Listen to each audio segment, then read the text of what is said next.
Hello everyone, this is Scarzig, and welcome back to Duelyst 101. In today's episode, we're going to be talking about the common threats you're going to be seeing when playing against the Magmar faction. So let's get these pulled right up. We can jump in. The first card that I do need to talk about for Magmar is Flash Reincarnation. This is a spell that after you cast it, the next minion you summon this turn costs 2 less and takes 2 damage. Now, they did change this card so that it is not stackable, right? You have to cast the minion right after you cast the spell. Back in the old days, you used to be able to use double Flash Reincarnation. The minion would take 4 damage, and its cost would be reduced by 4. And they did change that because of Juggernaut, but that's a whole nother story. Just a fun fact. But yeah, it's one copy of Flash Reincarnation, and then you get your minion. This is what Magmar likes to do to get a really early tempo advantage, or to pull out an early comeback mechanism, such as Magmar Warbeast, which we'll talk about a little bit later. It's important to talk about Flash Reincarnation first, simply because it is such a key card for Magmar, right, in order to, again, get that early advantage or come back onto the board.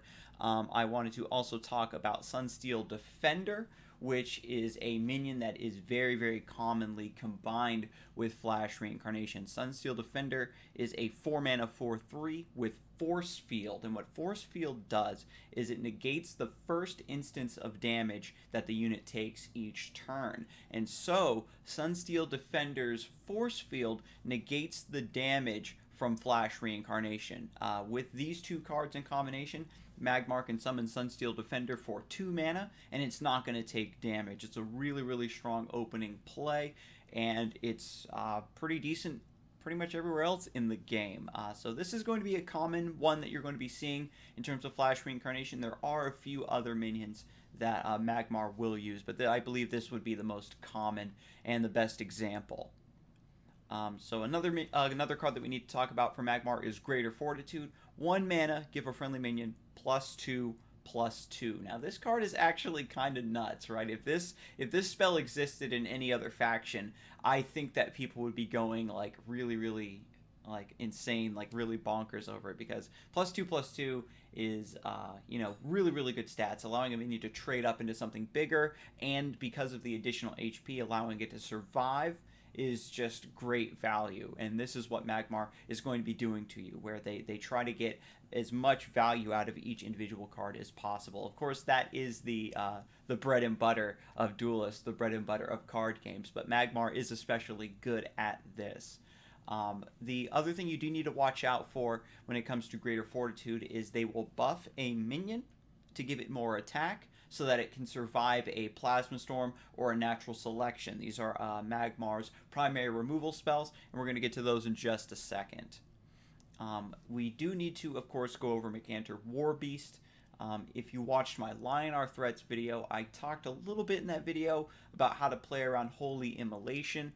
And Magmar Warbeast, you're going to be following the same principles. However, the Magmar Warbeast has Frenzy and Rush, which means that it's able to move into position, get into those back lines. It's a little bit harder to fully avoid, but you can minimize its value, and that's really what you want to focus on. So if we pop over here to the grid, If we pop over here to the grid, I do have a little scenario cooked up here. We've got player 1 right here, player 2 over here. And if we assume that player 2 is on 5 mana, that's my real handwriting. If player 2 is on 5 mana, you have to recall that Magmar Warbeast costs 6 mana. And this is one of the keys about playing around that card, is that you need to be prepared for when your opponent gets on 6 mana. Now, if they're on 5 mana and they have access to a mana tile, like say they're going to move up this next turn, they'll have access to 6. This is the turn where you potentially need to take into account Magmar Warbeast for when you're moving your units around or you're summoning things to the board, right? Furthermore, if they're on 6 mana naturally next turn, like if all the mana tiles are taken by this time and then they're going to be on 6 mana next turn, that's when you want to play around it. But take take into account how much mana they're going to have naturally on their turn and how much mana they have access to. The key when it comes to Magmar is you can't fully avoid their AoE when it comes to Magmar Warbeast and Plasma Storm, which we'll get to in a little bit. But the trick is to minimize their value or put stuff just enough on the board to where it's not worth it for them to cast at all. So in this scenario, jumping back to it, your opponent is going to have access to 6 mana. So what you might want to do here, what you might want to do here, right, is just move back if you're trying to preserve your units to play around Magmar Warbeast, right? Because if they move up here and take the mana tile, then they have access to use Magmar Warbeast, where they summon it here, and Magmar Warbeast can move and attack in the same turn. So it could potentially move here or here, right? So it will have access to damage this tile, potentially this tile, this tile. Like you can see it has a lot of reach, right? So these are where you don't want to summon your minions, like any of these. If you want to, oh my god, this probably deserves its own video for sure, playing around Magmar Warbeast, but this is, again, just going to be a little bit of an example, like I did in the Holy Immolation video, where you might want to summon like this, right? Summoning a friendly unit over here means that Magmar Warbeast can't reach it if the general is going to be moving onto this tile to take the mana. Summon the Magmar Warbeast here and send it at you. Summoning farthest away, you'd be able to preserve a unit on this tile, right? So you're playing around Magmar Warbeast that way. If you wanted to do 2 friendly units, then you could summon something here. And that makes it so that your opponent is going to hit you for 4 damage, potentially kill the minion that you summoned, but you get to preserve your most important one.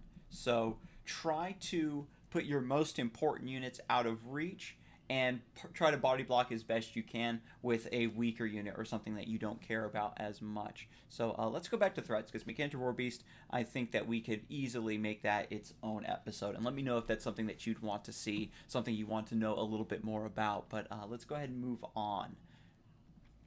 Natural Selection, perfect. Natural Selection is a 2-mana spell to destroy any minion with the lowest attack or tied for the lowest attack. Now this removal spell is really interesting because you have the capability of anticipating it and making it useless for your opponent. Because if they summon something with 2 attack onto the board, you summon something with 3 attack onto the board, then you know that they can't use Natural Selection on your 3 attack minion until that 2 attack minion is removed from the field somehow or is buffed up somehow. So you are going to force extra resources out of your opponent because they're going to need greater Fortitude or Primus Fist or something. The temporary buff will still work for Natural Selection. Actually, that wouldn't work. Yeah, because Primus Fist is 2 attacks. So yeah, they're actually locked in really hardcore. And Duelyst has so many effects that alter a minion's attack points that there's tons of ways to play around Natural Selection. If you get a chance to, if you want to preserve a really important unit, you summon that really important one that maybe has, 3 or 4 attack, and then summon an additional unit alongside it that has less attack, 1 or 2 attack, and then suddenly your more important, stronger minion is protected from Natural Selection because Magmar would have to remove that smaller minion first. And that's really how you're going to go about playing around this card, is by strategically summoning and buffing your minions, right? Because if you have 2 minions on the board, you might want to buff the and say they're tied, like they have the same attack at 2 points, you buff the one that you want to keep, and then that way the one that is more expendable, will eat a Natural Selection for you. And then there's, that goes all into what sort of units, what sort of minions that Magmar is going to be running in order to get maximum value out of Natural Selection. So this is one of their most common removal spells, but there are ways that you can make it very, very hard for Magmar to cast it on the units that they want to. And so moving on, finally, we're getting to Plasma Storm. It destroys all minions with 3 or less attack, and this works for Magmar's units as well. This is friendly and enemy units, and so Magmar has the potential to use Greater Fortitude, like I said before, to buff their own minion beyond 3 attack, and then it will survive the Plasma Storm, and that's going to give them a lot of value. If we go back a little bit to like the grid example we have with Magmar Warbeast, where you're anticipating 6 mana, for Plasma Storm you want to anticipate 5 mana. So let's say you're player 1, you summon your 2-drop, Magmar moves forward, doesn't play anything, you know, and then you ramp up to 4 mana, and then you want to play, you know, 2 more 2-drops. You want to see if you can deny mana, because if they get to 5 mana and you have a board of a bunch of really weak stuff, then all of your cards get cleared by Plasma Storm. So you also need to be focusing on strategically summoning units with more than 3 attack, buffing your smaller guys somehow, or not putting too many valuable targets on the board at the same time. This is a principle that also can be its own episode, you know, playing around AoE. How do you know what is enough value to put on the board? How much can you put down to force your opponent into using Plasma Storm just so they don't fall too far behind, but you still have enough resources in your hand to keep going after your board is wiped. And this is something that comes with experience. For sure, you need to know your deck, you need to know what other units you can rely on. But the most important basic part about playing around Plasma Storm is recognizing when your opponent is going to be on 5 mana or has access to mana tiles to get 5 mana and cast this thing.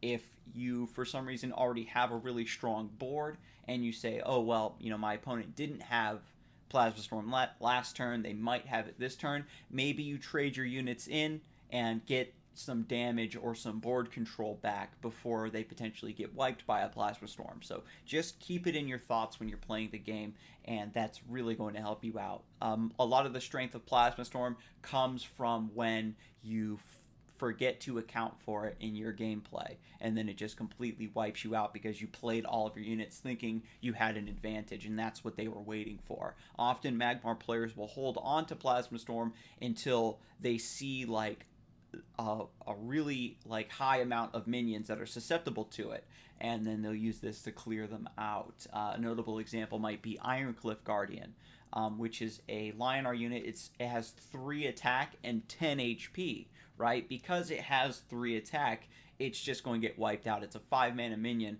that will just get wiped out with using this spell, along with any other 3 or less attack minions on the board. So that's like the sort of value that Magmar is going to be keeping their eyes out for when they're casting the Plasma Storm. So if you have the option to summon an Ironcliff Guardian, make sure you can buff its attack somehow, or just summon the Ironcliff Guardian and not another unit alongside it. So they might be forced to use the Plasma Storm to clear your Ironcliff Guardian because they're afraid of Divine Bond, and then you have still units in your hand to keep going. And so that's the advice for playing around this card. And finally, we got the, well, not finally. We have a 1 or 2 more, I do believe.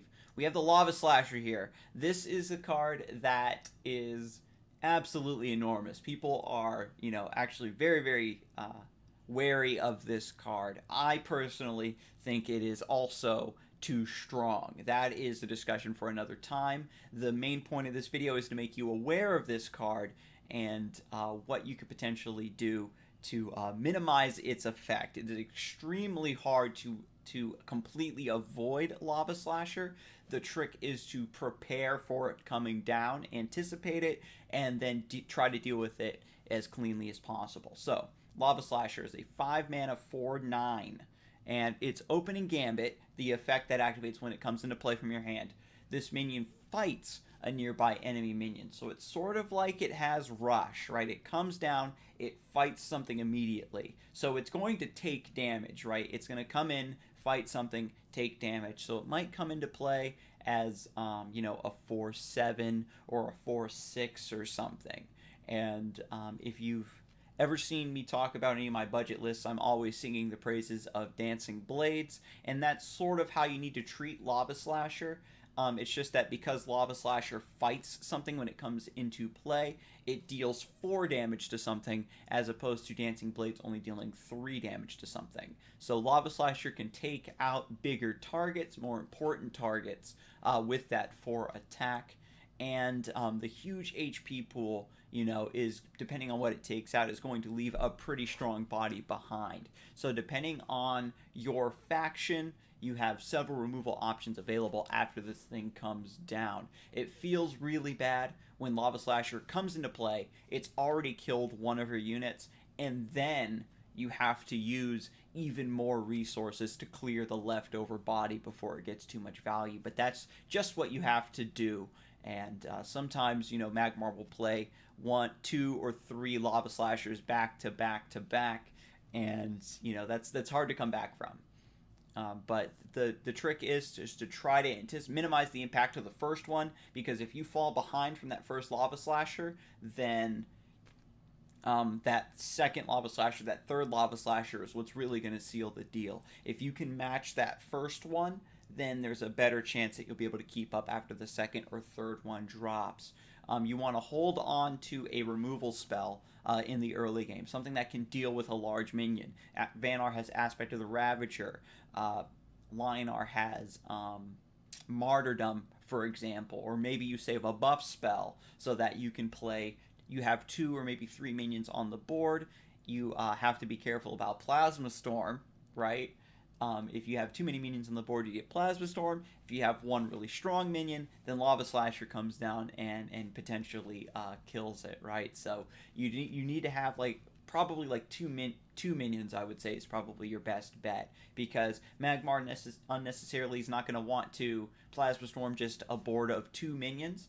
And then if they Lava Slasher one of them, then you potentially can clean it up with your other unit with a buff of some kind. So Lava Slasher, very, very strong card.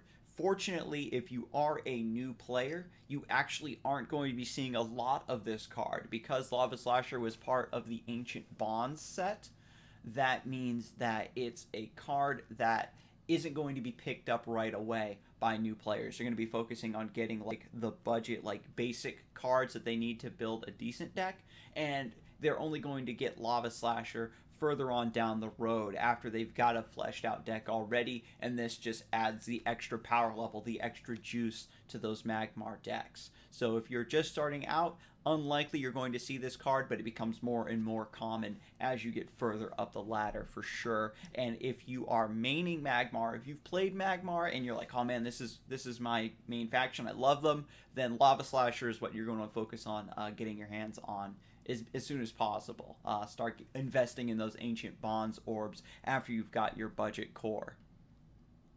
And Diretide Frenzy is the last card we're going to be talking about today. This is another card that I will let you know is very, very rare to see. Giving a friendly minion +1 attack and Frenzy can potentially blow you out if you aren't prepared. Like the way you play around Magmar Warbeast, anticipating Frenzy. And I don't know if I clarified this yet in the video, but Frenzy, when the unit attacks an enemy, that attack hits all the way in a circle around it. So actually, let's go back over to the grid just so I can visualize this for you. But so basically, just to give you a visual, just to drive this point home, we've got Magmar Warbeast here, and when it attacks your general, hang on, let me get this example all the way up, right?